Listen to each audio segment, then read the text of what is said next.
여러분, 대한민국의 수출, 저는 중립 외교를 함으로써 이 수출을 더 많이 확대한다는 생각, 지금은 이제 버려야 되지 않을까 싶습니다.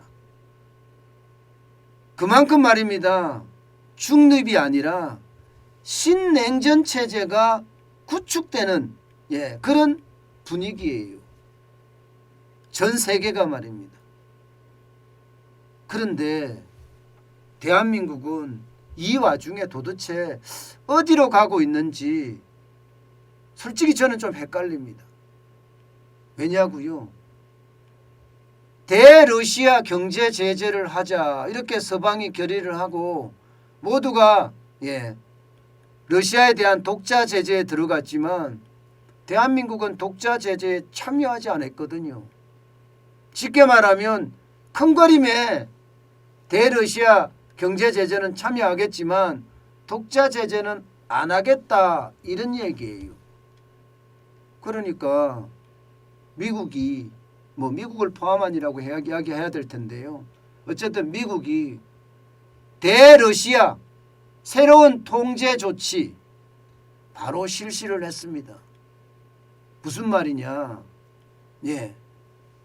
미국에서 생산된 제품이나 또 미국의 어떤 기술, 미국의 소프트웨어를 활용한 제품을 러시아에 팔 때는 쉽게 말하면 미국의 허락을 받아라 이런 얘기예요. 그러면서 말입니다. 그러면서 예외 국가도 남겨뒀습니다. 예외 국가는요, 쉽게 말하면 유럽 27개국, 일본, 호주, 영국, 캐나다, 뉴질랜드, 여기는 말입니다. 미국의 어떤 기술과 미국의 소프트웨어를 가지고 만든 제품을 쉽게 말하면 자국 내에서 결정을 해서 대러시아 수출할 것인가 말 것인가 그렇게 결정하면 된다는 이야기예요. 그런데 대한민국은 아닙니다. 대한민국은 이제 대러시아 수출을 할 때 말입니다. 대한민국 스스로 결정을 해서 미국의 어떤 기술이나 미국의 소프트웨어가 사용된 제품을 수출할 수는 없습니다. 무조건 말입니다. 대한민국에 있는 기업이든 전 세계 나가 있는 대한민국 기업들이 생산하는 제품이든 어떤 제품이라도 러시아에 수출할 때 미국의 기술이나 혹은 미국의 소프트웨어가 사용됐다면 미국 상무부의 허가를 받아야 됩니다. 미국 상무부에. 대한민국에서 허가를 받아야 되는 게 아니에요. 이렇게 되면 여러분, 이게 미국이 대한민국을 봤을 때 굉장히 뭐라고 해야 되나, 불쾌하게 생각했다고 이야기해야 되나요? 대러시아 경제 제재에 동참하지 않은 사람, 동참하지 않는 국가, 이렇게 낙인을 찍어버렸다고 해야 되나요? 그러니까 우리 정부는 부랴부랴 나서서 먼저 이제 우리가 그 잘못했다 이렇게 생각하는 거죠. 발등에 불 떨어져서 이제 쉽게 말하면 미국의 기술과 소프트웨어를 활용한 제품들 해외 직접 생산품 규칙이라는 그 규칙이 이제 미국의 기술이나 미국의 소프트웨어를 사용한 제품들은 다른 나라에 팔지 마라 하는 거거든요. 그게 57개 품목인데 반도체, 컴퓨터, 통신, 정보보안, 레이저, 항공, 센스 장비 이런 것들이에요. 이제는요 이런 수출을 하지 못하게 된 겁니다. 자, 이렇게 말입니다. 옛날과 다른 말입니다. 그런 규제라고 해야 되나요? 아니면 신냉전의 어떤 부산물이라고 해야 되나요?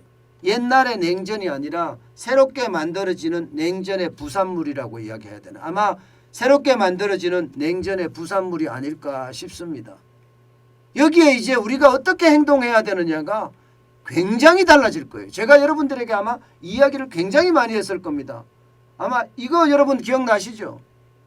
예, 지금 중국이 세계의 공장이라고 이야기하면서 예, 중국이 쉽게 말하면 글로벌 공급망의 핵심이다 이렇게 이야기했는데 지금 그 중국의 어떤 세계의 공장이라는 것을 이제 미국으로 갖고 간다는 거 아니에요.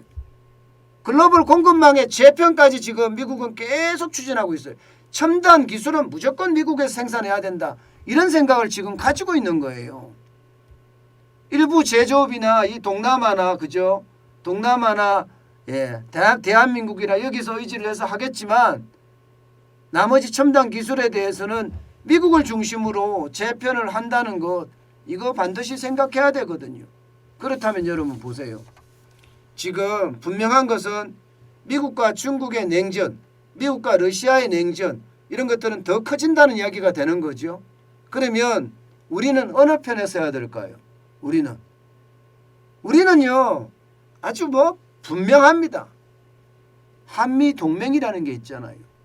6.25 전쟁 때 유엔군이 예, 쉽게 말하면 대한민국을 살려줬잖아요. 그들이 파병을 해서 인천 상륙작전을 통해서 말입니다. 북한군을 저 북으로 내쫓아버렸습니다. 중공군이 진입을 하더라도 다 내쫓아버렸고요. 남한을 우리가 지금의 본래의 모습 또 우리가 이 정도의 부를 누릴 수 있게끔 만들었던 것도 아마 예, 미국과 서방의 도움, 유엔의 도움이 아닌가 그렇게 생각을 하거든요. 그렇다면 지금은요 이제 한미 동맹을 더 공고히 하는 쪽으로 가야 됩니다. 쉽게 말하면 쿼드 있잖아요. 쿼드. 지금 현재는요 예, 미국과 일본과 인도, 호주 이렇게만 쿼드가 참여가 되어 있습니다.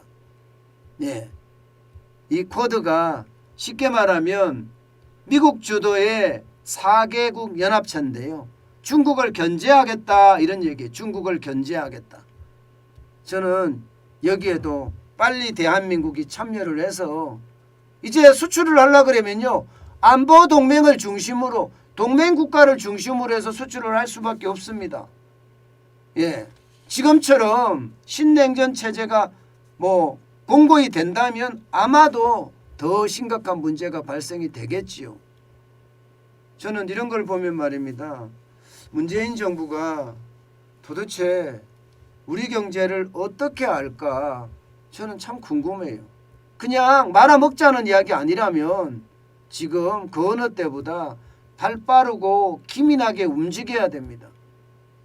대한민국이 세계 경제 대국 반열에 올랐습니다. 세계 경제 대국 반열에 올랐으면 그에 합당한 예, 우리는 예, 조치도 해야 될 뿐만 아니라 부담도 해야 됩니다. 그래야지 세계 경제와 함께 갈 수 있어요. 세계 경제와. 그렇지 않는다면 말입니다. 예, 지금 전통적으로 오랫동안 우리의 우방이었던 미국을 포함한 서방이 대한민국을 어떻게 볼까요? 저는 그래서 수출의 위기라고 생각을 합니다.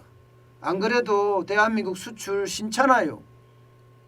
지금 작년 12월부터 적자, 1월에는 역대 최대급 적자 48억 8,900만 원 달러니까 아마 2월에도 적자가 날 가능성 굉장히 클 겁니다.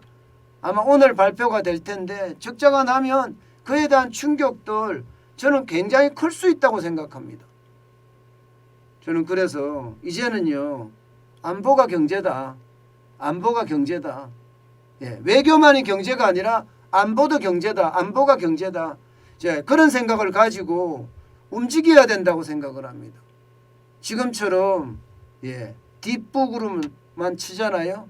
그러면 대한민국은 진짜 눈밖에 나요. 이 동맹이라는 게 함께잖아요. 함께 그죠? 예. 아니 미국의 눈밖에 나면 이게 최악의 상황이 될 수도 있는 거 왜 모를까요? 중국의 눈밖에 난다고요? 뭐 어때요?